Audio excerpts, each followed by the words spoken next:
सावित्री व्रत बंदई देव नारायण अनादि परम कारण जगत हिते देह धरी धरारे धर्म रक्षा करी सकल व्रतर कारण श्रीकृष्ण स्वयं भगवान कृष्ण को युधिष्ठिर दिने पचारिले सखा पणे कुह हे जगत गोसाई जगत हिते दया बही कि व्रत कले नारी माने होइबे सुखी सबुदिने शंखा सिंदूर वज्र हेब कोଳରେ शिशु खेलुथिब सौभाग्यवती धनवती एबे से पति व्रता सती वैधव्य दशा न भोगिबे मरण स्वर्ग प्राप्त हेबे धर्मराजंक वाक्य शुणी हसी कहती चक्रपाणी सदवा नारी मानकर सकल व्रत मध्य सार सावित्री व्रत अटे से कथा शुण मन देई ज्येष्ठ मासर कृष्ण पक्ष अमावास्या को कर लक्ष्य सावित्री उआसटी से दिन ए व्रत हुई व्रतर फल स्वरूप जे सुख मिलई मत्यरे ताहार नाही पटांतर ए शुण पांडव सत्वर ए कथा युधिष्ठिर शुणी कृष्ण को पचारिले पुणी ए व्रत केबे केउ नारी कि फल पाइले आचरी ए कथा शुणी बेणु पाणी कहिले अतीत कहानी मद्र देशर नरपति ताहांक नाम अश्वपति कौशल्या राणींकर नाम धन धान्य रे राज्यपूर्ण प्रजावत्सल अश्वपति न्याय रे राइज पालती राजराणींक बड़ चिंता न थाए पुत्र की दुहिता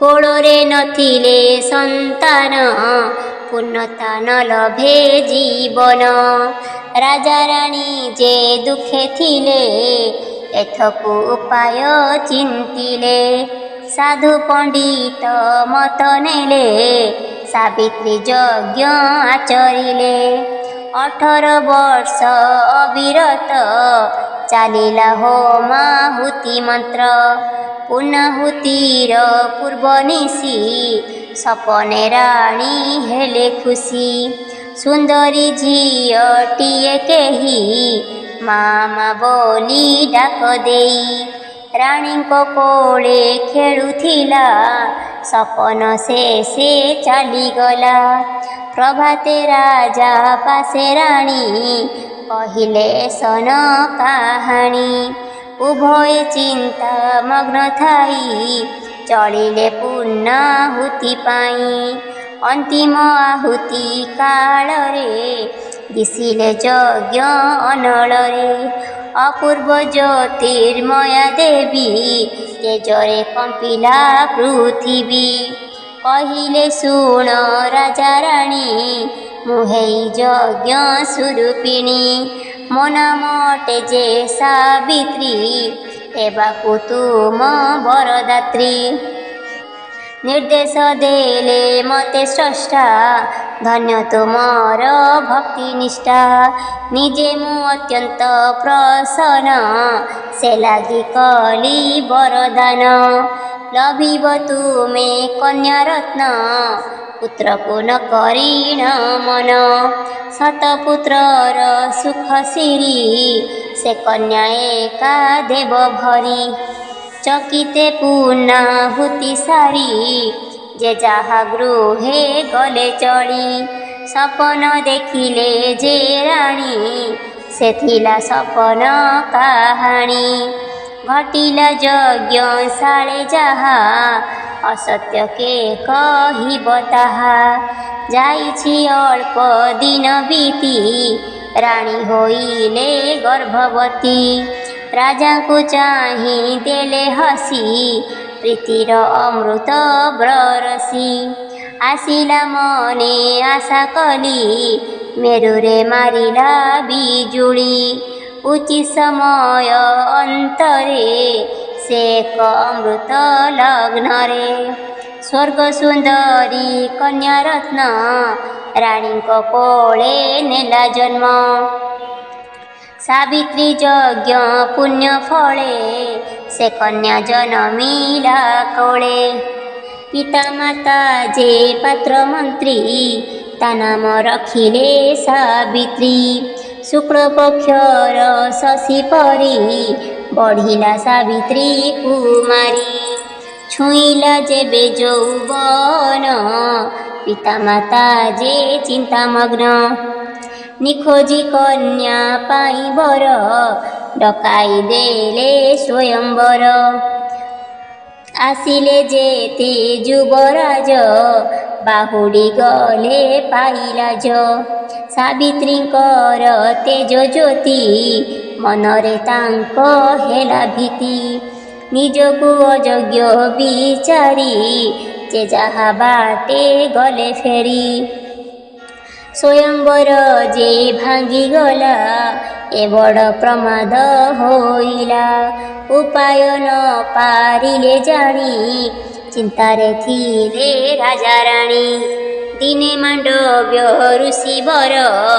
प्रवेशी राजांकनर कुशल वार्ता पचारिले सकल विषय शुणिले उपाय एक भावी चिंती कहिले शुण अश्वपति निजर स्वामी निजे बाछि कहिब तुमकु सावित्री दियो विहित अनुमति सावित्री खोजु निज पति राजा जे अनुमति देले विहित आयोजन कले सखी मानंकु संगे धरी रथरे चलिले सावित्री भ्रमीनगर गिरिवन देखिले रम्य तपोवन से तपोवन आश्रमरे ऋषि तपस्वी ग्रहणरे थिले युवक जणे केही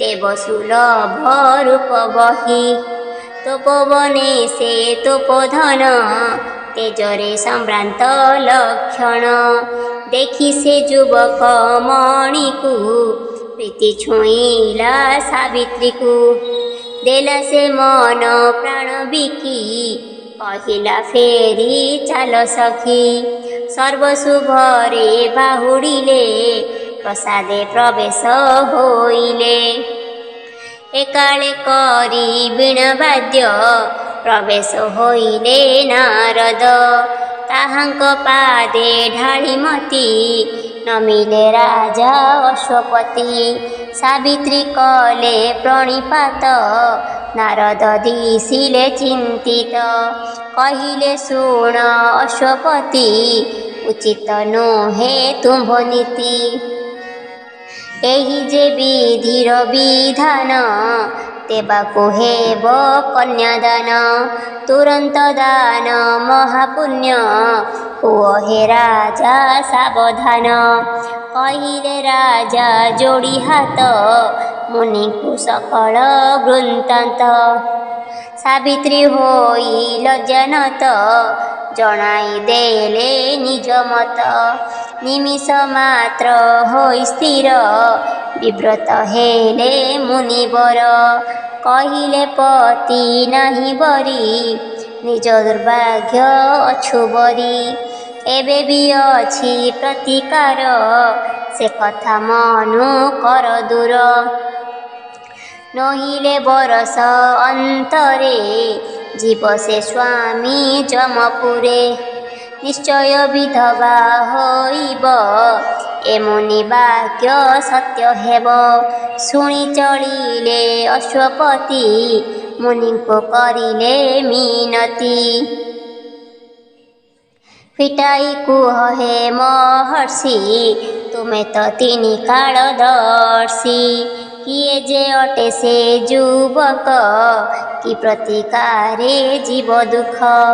नारद कहिले बुझाई शुण हे राजा मन देई। साल्व देशर राजा सेही द्विमत सेन नाम बही। रानी को नाम मालविका करम बाम भाग्यबंका। से राजा चक्षु हराइले राज्यरु विताड़ित हेले। पुत्रर नाम सत्यवान केवले पुणी चित्रसेन। सर्वलक्षणे सुपुरुष मात्र जे तार अल्पायुष। आजिठु मात्र 1 वर्ष रहिछि ताहार आयुष। आयुष जेबे जीव पुरी कि हेब प्रतिकार करी। शुण हे राजा अश्वपति ताहाकु करिछि सावित्री। राजांक मथा गला घुरी झिଅଙ୍କୁ कहिले से धरी। जाणु जाणु मु तो सिंधुर सिद्धांत कर अन्यवर। एथिकु कर प्रतिकार सिद्धांत कर अन्यवर। नारद मुनिकु सावित्री कहिले शुण मो निष्पत्ति। मनरे जाहाकु बरिछि तांको मो स्वामी विचारिछि। मात्र कछि लोकाचार मु हेबि कन्या सिए बर। अन्य पुरुषे मन देले दोचारुणी मु हेबि भले। विधवा पछे हेबि मुहि असती केबे हेबि नाही। सावित्री वाक्य शुणी जति होइले आनंदित अति। कहिले हुओ महासती जगते रहु सती ख्याति। शुण हे राजा अश्वपति अन्यरे न बढाओ मति। सावित्री संगे सत्यवान कर विवाह आयोजन। सर्वकुशले थाओ रही नारद गले दूर होई। शुभ लग्न रे आनंद रे सत्यवानंग संगतरे। सावित्रींकर हस्तगंठी पड़िला धर्म साक्षी रखी। बिताई तही केते दिन सावित्री संगे सत्यवान। गुरुजनंकु प्रणमिले वन पथरे चली गले। सासु ससुर सेवा करी स्वामी संगते सुकुमारी। आनंदे दिन बिताइले स्नेह प्रेम रे बुड़ी गले। एमिति किछि दिन गला शेष समय आसी हेला। नारद जाहा कहिथिले सावित्री मने रखिथिले। रहिला 4 दिन मृत्यु लभिबे सत्यवान। सती नारीर प्रभु साहा विपदे बंधु चौबाहा। सूर्य चंद्रमा नवग्रह मागंती जार अनुग्रह। से प्रभु जीवर रक्षक जन्म मरण नियंत्रक। चिते सावित्री करी ध्यान पूजिले लक्ष्मी नारायण। बणरु फल मूल आनी सावित्री छड़ाइले पानी। देले से ब्राह्मण भोजन दान दक्षिण विधिमान। सपरिवारे भुंजाइले निजे से उपवास कले। तुंडे उचारी प्रभु नाम देले बिताई 3 दिन। होइला ज्येष्ठ अमावास्या सावित्री मुखे नाही भाषा। कुठार हस्ते सत्यवान कहिले बने जीवी जान। ସଂଗ୍ରହ କଲେ କାଠ ଭାର ଚଳିବ ସିନା ଏ ସଂସାର। କହିଲେ ସାବିତ୍ରୀ ବୁଝାଇ ଏକାକୀ ଆଜି ଯାଅ ନାହିଁ। ଆଦେଶ କର ଏ ଦାସୀରେ ଯିବାକୁ ତୁମ ସଙ୍ଗତରେ। ହସି କହିଲେ ସତ୍ୟବାନ ବଡ଼ ଦୁର୍ଗମ ଘୋର ବନ। ଉପାସେ ତୁମେ ଅଛ ରହି ଯିବାକୁ ତୁମ ଶକ୍ତି ନାହିଁ। କହିଲେ ସାବିତ୍ରୀ ବୁଝାଇ ତୁମେ ଶରୀର ମୁଜେ ଛାଇ। ଶରୀର ମଧ୍ୟେ ଶକ୍ତି ଥାଏ ଛାଇ ତା ସାଥେ ସାଥେ ଯାଏ। ନୀରବ ହେଲେ ସତ୍ୟବାନ ମୌନେ ସମତି ଲକ୍ଷଣ। ଶାଶୁ ଶ୍ୱଶୁର ଆଜ୍ଞା ନେଇ ସାବିତ୍ରୀ ଗଲେ ସାଥୀ ହୋଇ। ଘୋର ବନରେ ସତ୍ୟବାନ କରିଲେ ବୃକ୍ଷ ଆରୋହଣ। କାଠ ହାଣିବା ସରି ନାହିଁ ଆସିଲେ ବୃକ୍ଷରୁ ଓହ୍ଲାଇ। କହିଲେ ଶୁଣ ପ୍ରାଣ ସହି ମଥା ମ ଦେଉଛି ଘୁରାଇ। ଦିଶୁଛି ସବୁ ଅନ୍ଧକାର ଚାଲିବା ଶକ୍ତି ନାହିଁ ମୋର। ଶୁଣ ସାବିତ୍ରୀ ହେଲେ ବ୍ୟସ୍ତ ଭୂମିରେ ପାରିଲେ ପଣତ। ସ୍ୱାମୀଙ୍କ ମଥା କୋଳେ ରଖି ବସି ନିମିଷେ ଗଲେ ଶଙ୍କି। ସହଜେ ଘୋର ବନ ସେହି ସାହା ଭରସା ନାହିଁ କେହି। ହେବି କି ମୁନି ବାକ୍ୟ ସତ ହେବ କି ଶୂନ୍ୟ ଏ ସୀମନ୍ତ। ଏକାଳେ ଶୁଣି ସତ୍ୟବାନ ନୀରବ ମୁଦିଲେ ନୟନ। ଡାକିଲେ ନ ଦେଲେ ଉତ୍ତର ନାହିଁ ଲକ୍ଷଣ ଜୀବନର। ସାବିତ୍ରୀ କରିଲେ ରୋଦନ କମ୍ପିଲା ବିଜନ କାନନ। ସ୍ୱାମୀଙ୍କ ଗୁଣ ନ ବାହୁନି ଡାକିଲେ ରଖ ଚକ୍ରପାଣି।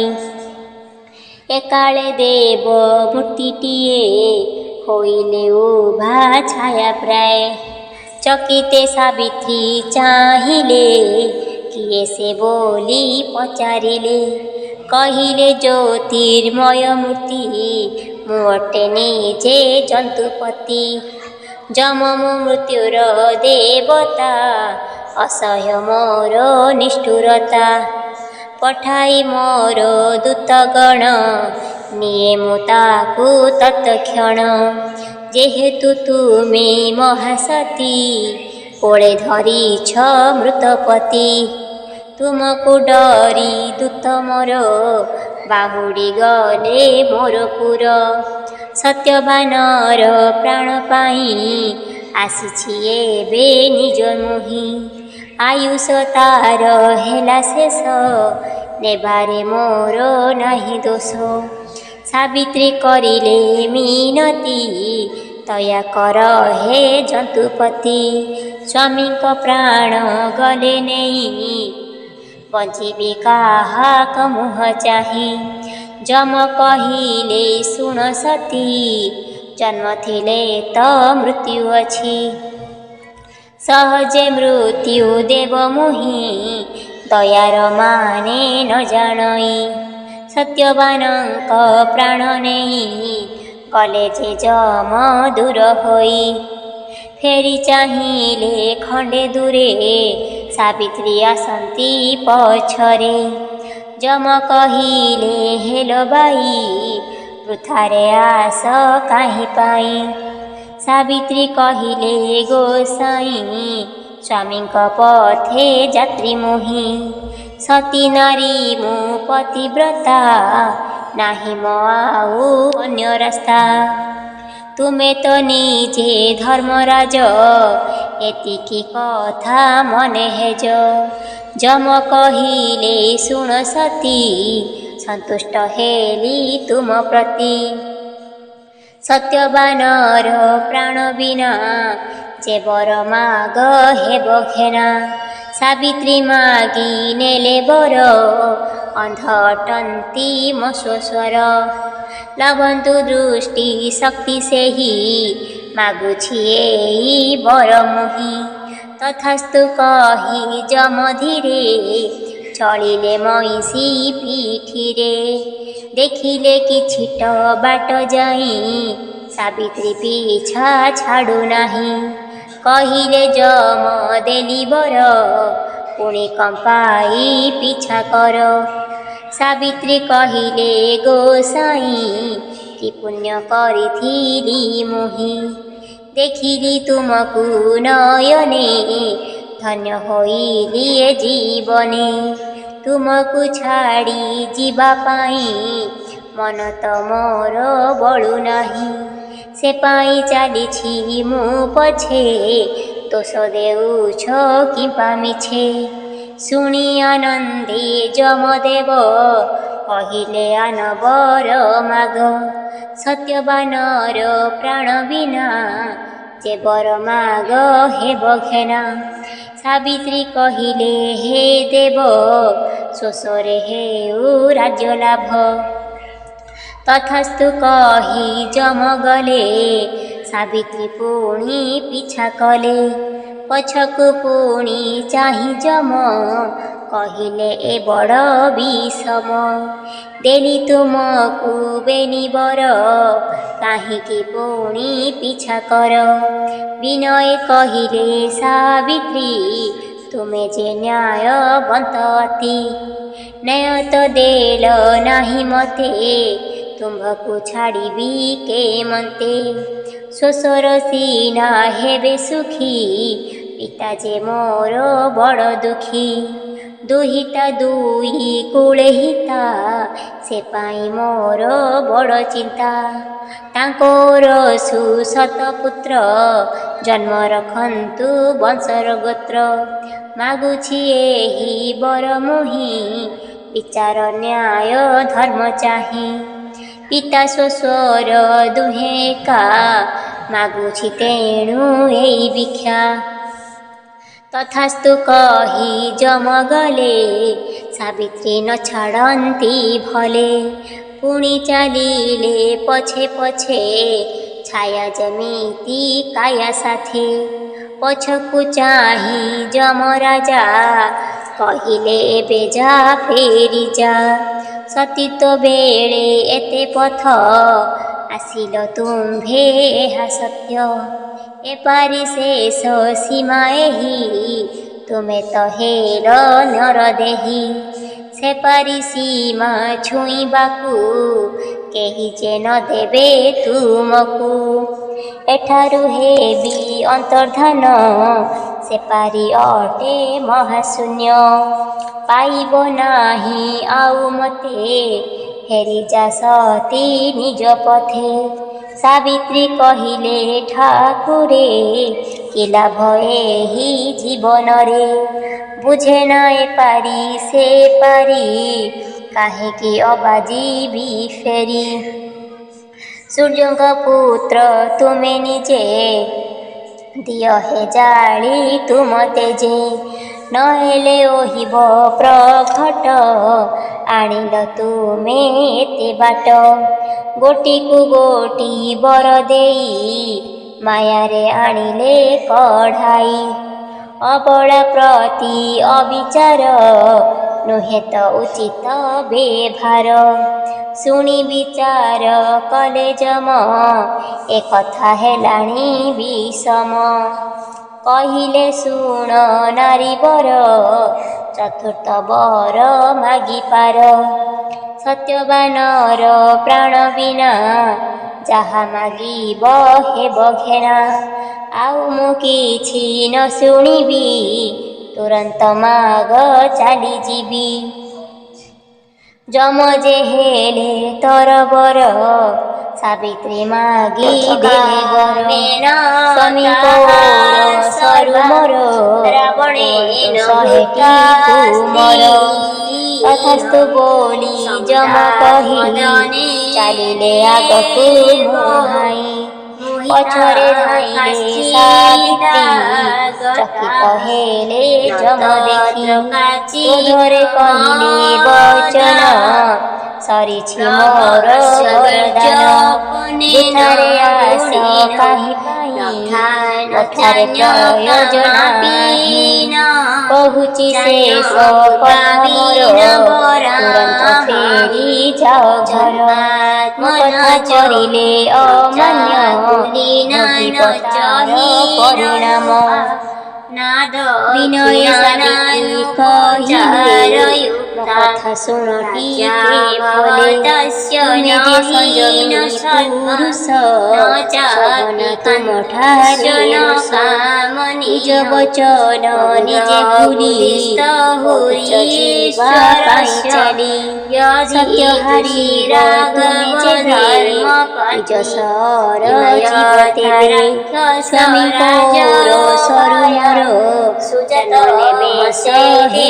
କୁମର ଏବର ତୁମେ ତ ଦେଇଛ ସ୍ୱାମୀଙ୍କ ପ୍ରାଣ ନେଉଛ ମୁଁ ଯେ ଅଟଇ ସତୀ ନାରୀ ସମ୍ଭବ ହୋଇବ କିପରି ଗରିବି କିବା ଆନପତି ଉତ୍ତର ଦିଅ ଜନ୍ତୁପତି ଚମ ଯେ ହୋଇବେ ଚକିତ ଯେମିତି ହାରିବେ ଯେ ସେ ସତ୍ୟ ରକ୍ଷା ପାଇ ହୋଇ କହିଲେ ସାବିତ୍ରୀକୁ ଚାହିଁ ତୁମର ଜୟ ଅଛି ହୋଇ ତୁମର ସତ୍ୟତ୍ୱ ବଳରେ ଜିତିଲେ ଏ ମହିତଳରେ ବିଷ୍ଣୁ ଯେମିତି ମାୟା ବଳେ ମୋହିତ କରନ୍ତି ସକଳେ ସେମିତି ସତୀତ୍ୱ ମାୟାରେ ମୋହିତ ହେଲି ତୁମଠାରେ ପରୋକ୍ଷ ସତ୍ୟବାନ ପ୍ରାଣ ତୁମେ ତ ମାଗି ନେଲ ଜାଣ ମୁଁ ଯେ ନିଷ୍ଠୁର କାଳଜମ ଲଙ୍ଘିଲା ବିଧିର ନିୟମ ତୁମର ସତୀତ୍ୱକୁ ଧନ୍ୟ ହେଲି ମୁଁ ଅତ୍ୟନ୍ତ ପ୍ରସନ୍ନ ଖୋଲିଲି ଚର୍ମ୍ୟ ପାଶ ମୋର ଦୀର୍ଘାୟୁ ବୋଲି ଦେଲି ବର ସେ ତାଣି ଯେମିତି ଉଠନ୍ତି ସ୍ୱାମୀ ବସିବେ ତୁମ ପଳି ସତୀପତି ସତ୍ୟବାନ ମୋର ଦେହେ ପ୍ରାଣ ଶରୀର ପୁନରାୟ ତୁମ ମୋର କାହାଣୀ ଯୁଗକୁ ଯୁଗ ଥିବ ପୁଣି ସତୀତ୍ୱ ପତି ବ୍ରତ ଶକ୍ତି ମୃତ୍ୟୁକୁ ଗଲା ଆଜି ଜିତି ଯମ ଯେ ହେଲେ ଅନ୍ତର୍ଧାନ ସାବିତ୍ରୀ କରିଲେ ପ୍ରଣାମ ଫେରିଲେ ବୃତ ସ୍ୱାମୀ ପାଶେ କୋଳକୁ ଆଣିଲେ ସନ୍ତୋଷେ ସେତେକି କାଉଁରୀ ପରସେ ଜହ୍ନକି ଉଠିଲା ଉଆସେ ସେତିକି ନିଦରୁ ଉଠିଲେ କହିଲେ ସ୍ୱପ୍ନ ଦେଖୁଥିଲେ ସେମିତି ଉଠି ସତ୍ୟବାନ ନିରେଖି ସାବିତ୍ରୀ ବେଦନ କହିଲେ ଏତେବେଳେ ମୁହିଁ ଶୋଇ ରହିଲି କାହିଁ ପାଇଁ ନ ପାଇ ଆମର ବାରତା କେ କରୁଥିବେ ପିତାମାତା ଆମ୍ଭର ପଥେ ସୁକୁମାରୀ ଆସମ ବାନ କର ଧରି ଏବନ ମୋର ପରିଚିତ ପଥ ଯେ ହେବ ଅନୁମତି ସାବିତ୍ରୀ କହିଲେ ହେ ନାଥ ଆଜି ମୋ ପଥ ଆଲୋକିତ ତୁମେ ମୋ ସୀମନ୍ତରେ ଜହ୍ନ ଚାନ୍ଦିନୀ ତୁମେ ମନ ବନ ଏ ବନେ ନାହିଁ ତେଣୁ ଭୟ ମୋ ପାଇଁ ନ ହୁଅ ଥୟ ତୁମକୁ ପାଇଛି ମୁଁ ଫେରି ଆଉ କାହାକୁ ଯିବି ଡରି ସେବନ ପଥରେ ଦମ୍ପତି ଚଳିଲେ ଆନନ୍ଦରେ ଅତି ପ୍ରବେଶ ହେଲେ ଆଶ୍ରମରେ ଆଶ୍ରମେ ଆନନ୍ଦ ଯେ ଝରେ ରାଜ୍ୟ ପ୍ରାପ୍ତିକୁ ଚକ୍ଷୁ ପ୍ରାପ୍ତି ଦୁଇମତ ସେନ ତୋଷତି ପୁଅ ବୋହୂଙ୍କୁ ଦେଖିପାରି ଆନନ୍ଦେ ଲୁହ ଗଲା ଝରି ଆଶ୍ରମବାସୀ ଗଲେ ଘେରି ବୁଝିଲେ ସମସ୍ତେ ପଚାରି ସାବିତ୍ରୀ କହିଲେ ବୁଝାଇ ଯମଙ୍କ ବରଦାନ ଏହି। କହିଲେ ସକଳ ବୃତ୍ତାନ୍ତ ସଭିଏ ହୋଇଲେ ଚକିତ। ଧନ୍ୟ ସାବିତ୍ରୀ ଧନ୍ୟ ବୋଲି ଆଶ୍ରମ ଉଠିଲା ଉଛୁଳି। ତହୁଁ ରାଜ୍ୟକୁ ଫେରିଗଲେ ଦ୍ୱିମତ ସେନ ରାଜା ହେଲେ। ଯୁବରାଜ ସେ ସତ୍ୟବାନ କିଣିଲେ ପ୍ରଜା କୁଳ ମନ। ରାଜ୍ୟବାସୀ ଏ ହେଲେ ଗୁଣୀ ସାବିତ୍ରୀ ଆମର କାହାଣୀ। ଏମିତି କିଛି ଦିନ ଗଲା ଜ୍ୟେଷ୍ଠ ମାସର ମାହେଲା। ସୁମରି ଲକ୍ଷ୍ମୀ ନାରାୟଣ ସାବିତ୍ରୀ କରିଲେ ବିଧାନ। ପ୍ରଭାତୁ ସ୍ନାନ ସାରିଲେ ଘର ଅଗଣା ଶୌଚ କଲେ। ନଡ଼ିଆ କଦଳୀ ଖଜୁରୀ ଆମ୍ବ ପରସ ଡାଲା ଭରି ବିଭିନ୍ନ ପ୍ରକାର ଫଳରେ ଭୋଗ ବାଢ଼ିଲେ ଭକ୍ତି ଭରେ। ଦୁବରେ ବୋର କୋଳି ପତ୍ର ରଚିଲେ 7 କେଡ଼ି ମାତ୍ର। ହଳଦୀ ରଙ୍ଗେ ନବସୂତା 7 ଘିଅରେ କଲେ ଗୁନ୍ଥା। ଭିଡ଼ିଲେ ଗଣ୍ଠି 7 ଗୋଟି ଲକ୍ଷ୍ମୀ ନାରାୟଣେ ସମର୍ପି। ଦକ୍ଷିଣ ବାହୁରେ ବାନ୍ଧିଲେ ଅଭୟ ବାହୁଟିର ତୁଲେ। ଶଙ୍ଖା ସିନ୍ଦୂର ନୂଆ ଶାଢ଼ୀ ବିପ୍ରେ ଗାୟତ୍ରୀ ମନ୍ତ୍ର ପଢ଼ି। ଦେଲେ ଯେ ତାହା ମନ୍ତୁରାଇ ସାବିତ୍ରୀ ଅଙ୍ଗେ ଶୋଭା ପାଇ। ସ୍ୱାମୀ ସମେତ ଗୁରୁଜନେ ପ୍ରଣାମ କରି ଶୁଦ୍ଧ ମନେ। ସଭିଙ୍କୁ ପ୍ରସାଦ ବାଣ୍ଟିଲେ ସୁଚିତେ ଫଳ ଆହାରିଲେ। ଏ ବ୍ରତ ଆଚରେ ଯେ ସତୀ ହୋଇଲେ 7 ପୁତ୍ରବତୀ। ଲଭିଲେ ଅଷ୍ଟ ଐଶ୍ୱର୍ଯ୍ୟ ଜୀବନ କଲେ ଉପଭୋଗ। ବାହୁଡ଼ି ଶଙ୍ଖା ସିନ୍ଦୂରରେ ବାସ ଲଭିଲେ ସ୍ୱର୍ଗପୁରେ। ସଧବା ନାରୀ କେହି ତେବେ ଏ ବ୍ରତ ଆରମ୍ଭିଲେ ଯେବେ। ସାବିତ୍ରୀ ପରି ଭାଗ୍ୟବତୀ ହୋଇ ସେ ଲଭିବେ ସୁଖ୍ୟାତି। କୃଷ୍ଣଙ୍କ ମୁଖୁ ଏହା ଶୁଣି ଯୁଧିଷ୍ଠିର ଯେ ଯୋଡ଼ି ପାଣି। ଭକ୍ତିରେ କଲେ ପ୍ରଣିପାତ ସଂସାରେ ଖ୍ୟାତ ହେଲା ବ୍ରତ। ସାବିତ୍ରୀ କଥା ବ୍ରତ ଏହି ସର୍ବେ ଶୁଣିବେ ମନ ଦେଇ। ସୁମରି ଲକ୍ଷ୍ମୀ ନାରାୟଣ କୁଳ ହୁଡ଼ି ଯେ ଦେବେ ଜାଣ। ସାବିତ୍ରୀ ବ୍ରତ କଥା ଶେଷ ପଠନେ ଶ୍ରବଣେ ସନ୍ତୋଷ। ଚିତ୍ତ ନିବେଶୀ ବିଷ୍ଣୁ ପାଦେ ବୁଦ୍ଧିଆ କହେ ଗୀତ ଛନ୍ଦେ।